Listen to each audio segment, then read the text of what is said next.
అవసరం ఉంది. అందుకే నేను ఒకటే చెప్తున్నా, 5 కోట్ల మందికి ఈరోజు ప్రజలకు ప్రభుత్వమే ఏదైనా సమస్య వస్తే ప్రభుత్వం దగ్గరికి వెళ్తాం, ఎవరైనా అల్టిమేట్గా ఒకటి వస్తే ముఖ్యమంత్రి దగ్గరికి వెళ్తాం. కానీ ప్రభుత్వమే సమస్య అయితే ఎవరి దగ్గరికి పోతాం నాకైతే అర్థం కాని పరిస్థితి. ఈరోజు ఇవన్నిటికి కూడా కారణం ముఖ్యమంత్రి విపరీత మానసిక ధోరణి వల్ల, ఆయన మానసిక ఆరోగ్యం వల్ల మనకి ఈ సమస్యలన్నీ వచ్చే పరిస్థితి వచ్చింది.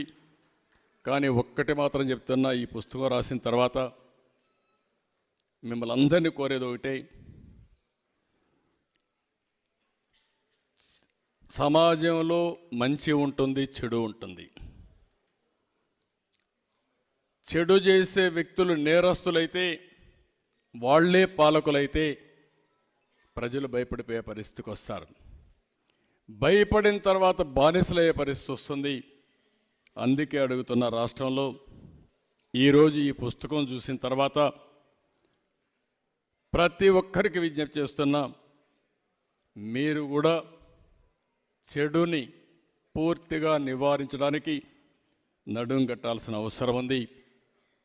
కులం, మతం, ప్రాంతం, వర్గం అని లెక్కలేస్తే కుదరదు.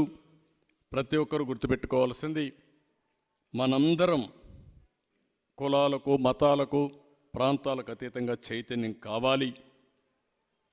ఈ రాష్ట్రంలో సమర్థవంతమైన యువత ఉంది, సహజ వనరులున్నాయి, పుణ్య నదులున్నాయి, సముద్ర తీర ప్రాంతం ఉంది, బంగారు బండే పొలాలున్నాయి, బంగారు పండించే రైతాంగం ఉన్నారు. కానీ ఇవన్నీ ఉన్నాయి, కానీ ఈ రాష్ట్రం ఎక్కడికి పోయిందో మీరు ఒక్క వాలంటీర్ వ్యవస్థ సంపూర్ణంగా వాళ్ళు చేశారని నేను ఇప్పుడు అనలేదు. వాలంటీర్ల మీద నాకు గౌరవం ఉంది. కానీ కొద్దిమంది వాలంటీర్లు చేసిన తప్పులకి వాలంటీర్ వ్యవస్థ మొత్తం చెడ్డ పేరు తీసుకొచ్చిందని చెప్పాను తప్ప, వాలంటీర్ వ్యవస్థ ఏ రోజు కూడా మొత్తానికి చేసిందని నేను ఏ రోజు చెప్పలేదు. అది ముఖ్యంగా వాలంటీర్స్గా పనిచేస్తున్న యువతకు ప్రత్యేకించి తెలియజేస్తాం. మీ భవిష్యత్తుకు కూడా మేమందరం అండగా నిలబడి ఉంటామని తెలియజేసుకుంటున్నాం. ఈ ఉద్దేశంలో, ఈ క్రమంలో జగన్ గారు ఒక నిజమైతే చెప్పారు. 33,000 మంది ఆడపిల్లలు ఆంధ్రప్రదేశ్ నుంచి అదృశ్యమైతే ఆయన అయితే చెప్పారు. ముందు నేను చెప్పినప్పుడు ఎవరు నమ్మలేదు.